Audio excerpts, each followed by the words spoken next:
memberships are open. One extra video a week, emojis, etc. I'll let you do your own research.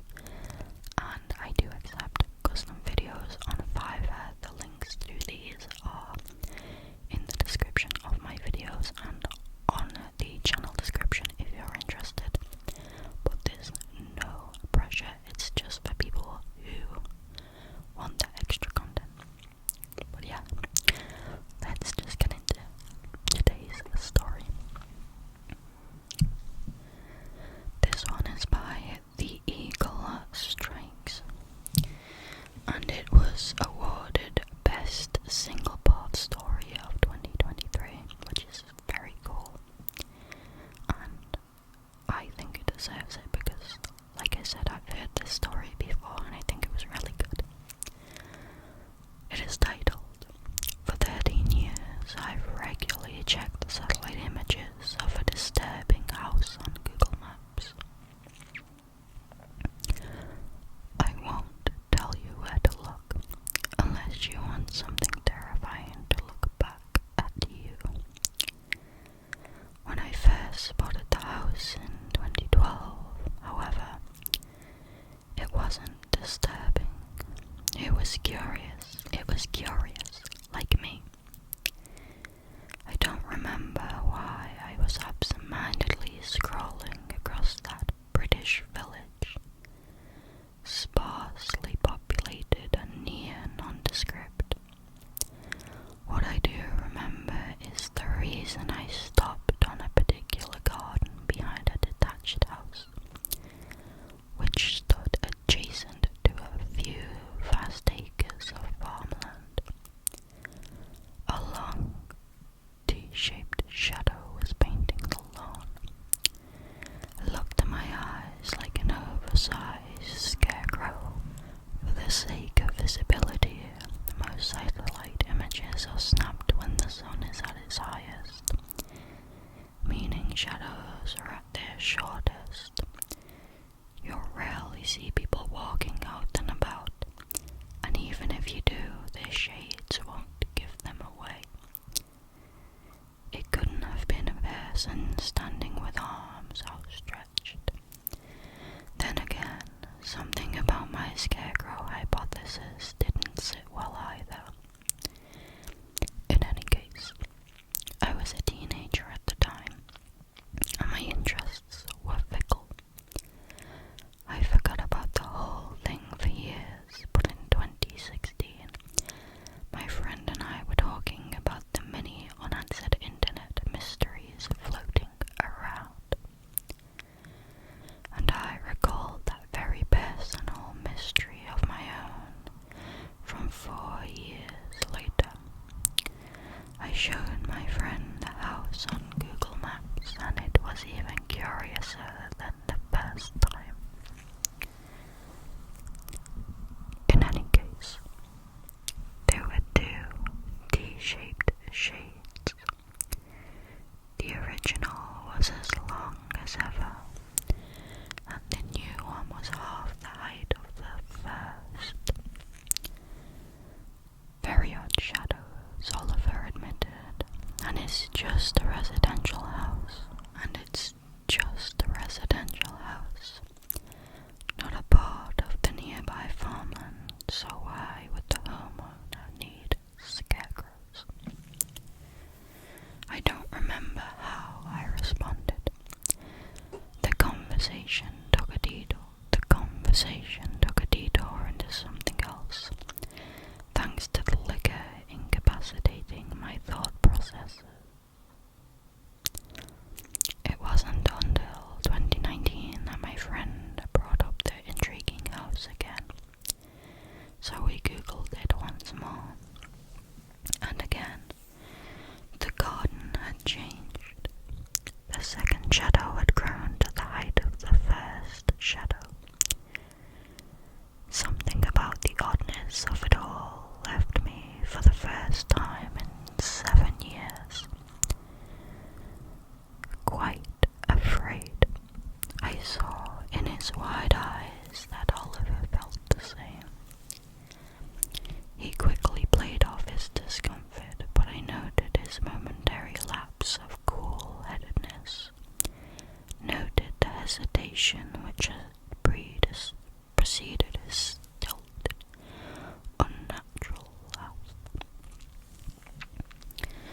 just didn't quite understand why we were both so afraid of two shadows. The baby scarecrow is all grown up, he said, but I didn't respond. 30 seconds later, Oliver held up his phone, displaying Google Maps, and said, 52 minutes. I clocked the blue line dotting a route from his apartment to the countryside house, nearly an hour away, and I raised an eyebrow. You're not serious? I am, he insisted.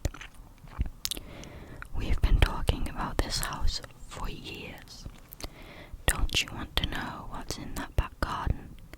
I shook my head. Not anymore. There's something off about that image, Oliver.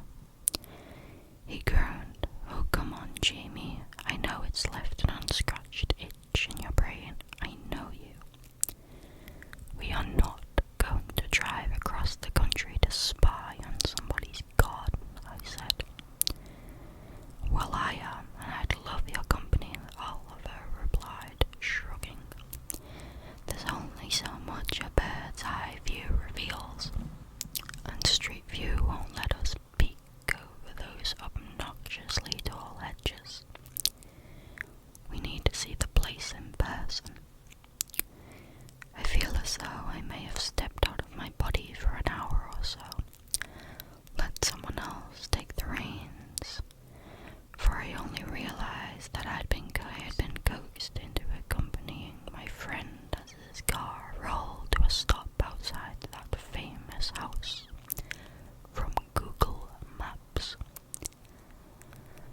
No longer seen as a flat roof and garden from a bird's eye view, but as a three-dimensional, horribly real structure. The unassuming, red-bricked residence was surrounded by 8 feet tall hedges, countryside, and silence. There had been other cottages dotted along the winding country lanes, here and there, but they did nothing to cut through the area's oppressive, all-consuming silence. Something about seeing the property in the flesh left my hairs tingling, left me ready to wrangle the steering wheel out of Oliver's grip and take us far away from that tall, walled place. And its edges prompted an obvious question from my lips. Unless you've brought stilts, how are we going to peek into the garden? Oliver smiled as he opened the driver's door, so I followed him to the boot of the car. He'd always been more of a show-to-tell bloke. Inside the car's boot was a drone. Please no, I inwardly groaned. I hated the thought of snooping on a stranger's property with an airborne camera. Then again, scaling the fence and trespassing would have been worse. So I nodded my head, signaling that I'd go along with Oliver's hair-brained plan. He quickly took the drone up into the sky,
was one only heard in the true boonies of England. A gunshot. And moments later my eyes caught the silhouette of a broad, bulky man behind the paper-thin curtains of the house's upstairs window. The drapes parted, then out peeked a double-barreled instrument and a hand reaching for the window's latch. I screamed in fear at Oliver. "Move!" as he clambered in the car. The sound of plastic squeaking filled my ears. I didn't have to look up to know what would be pointing at us from the open window. Oliver floored the accelerator, and I half expected his side window to suddenly shatter. Expected my best friend's body to collapse in a pool of blood against the steering wheel. However, there came no gunfire. We drove away. "What the fuck?" Oliver bellowed minutes later, spittle and tears and snot flying from his horrified face. I managed only to sob in response. My friend pulled into a petrol station 20 minutes later, and whilst I said that we needed to phone the police, he claimed that we should go back to the house first, that we should be brave. Oliver was worried that the homeowner had chosen not to follow us because he needed to dispose of all the evidence. Then my friend suggested that we had a limited window in which we go back and record some evidence of what the man had done. "You watch too many crime programs," I pleaded, panting heavily. "This is the real world, Ollie. In the real world, you see a crime, then you call the police. That's how it works." Anyhow, after much back and forth, my friend managed to dupe me into thinking he was on board with my plan of simply leaving it to the authorities. But whilst I went into the petrol station to pay for our freshly filled tank, Oliver tore away and left me behind.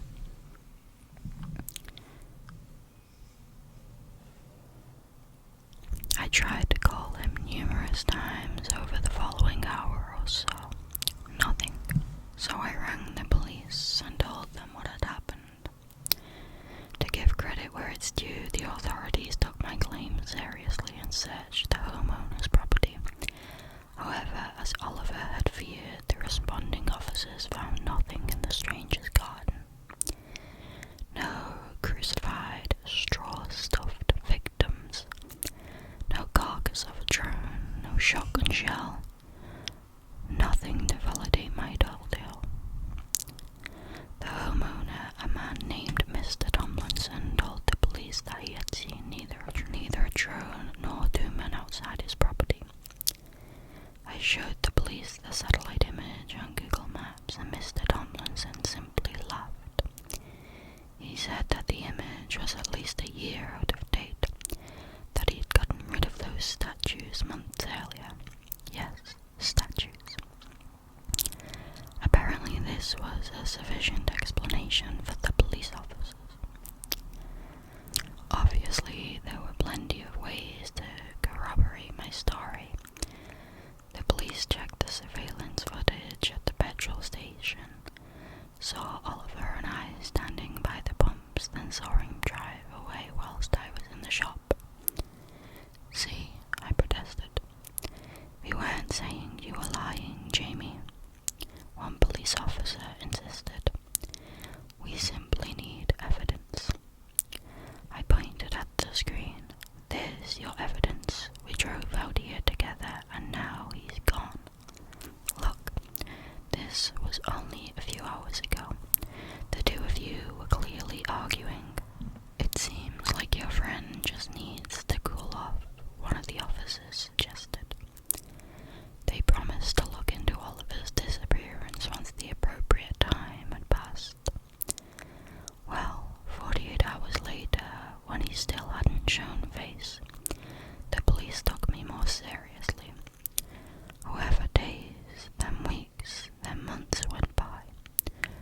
sign of him, and the authorities failed to find any evidence suggesting that Mr. Tomlinson had been keeping people captive in his garden. No evidence of prisoners anywhere on his property. Then came the pandemic, and the world had bigger problems. Nobody believed my story, no matter how many times I talked about the Google Maps image and the drone, and what the two of us had seen. Eventually, I researched the area surrounding Mr. Tomlinson's house, an area including surrounding hamlets and farms, all forming a tightly knit community. From news articles, I learned that a woman and a farmer went missing in 2011, and that got me thinking. So I managed to infiltrate a Facebook group for the local area, pretending that I'd bought a property in the area. They let me join. You wouldn't believe the things to be learned from a private Facebook group. That's where the village gossip lives in the 2020s. I learned that this local farmer had been a widow for 3 years before finally meeting someone new in 2010. Someone from the next county over. Plenty of folk didn't like this as they'd adored his wife. And to make it worse, as one Facebook user commented, this new woman was an out-of-towner. I shared this information with the investigating police officers. They were aware of the missing persons cases, obviously, but that was about all I got out of them. They stonewalled me, much as they had with Oliver. And that left me with a gnawing feeling in my gut. Given that they lived in the area, I started to fear that they might be part of this tightly knit community too. Started to fear that they weren't much fussed about digging too deeply into the area's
T-shaped shadows painted the grass. In the latest satellite image of Mr. Tomlinson's house, 3 T-shaped shadows painted the grass.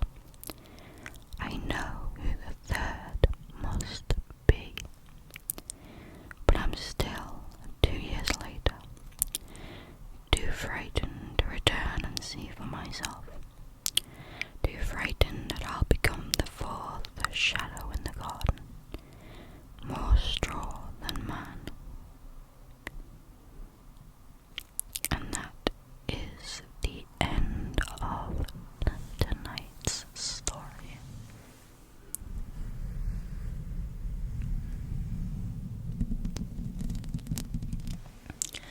Let me know what you guys think of that story. I really enjoyed it. I think that is so well written and so eerie. And it's also like believable as well, because there have been cases of like kind of small town cults, or like, you know, just creepy small towns all keeping together and stuff, whatever, protecting each other. I've seen quite a few like thriller and horror films with like similar-ish vibes, like not story but vibes, where like, let's say someone is driving through or goes to visit or even buys a property in like a small rural town, and creepy stuff happens over and over again, and like they end up getting run out or murdered by like the townspeople because they're all like just very disapproving of new people. They don't want new people in their like place at all. So it's like really, like, it could happen. Like, it's weird, it's scary. But yeah, that is the last story for tonight. Let me know what you guys thought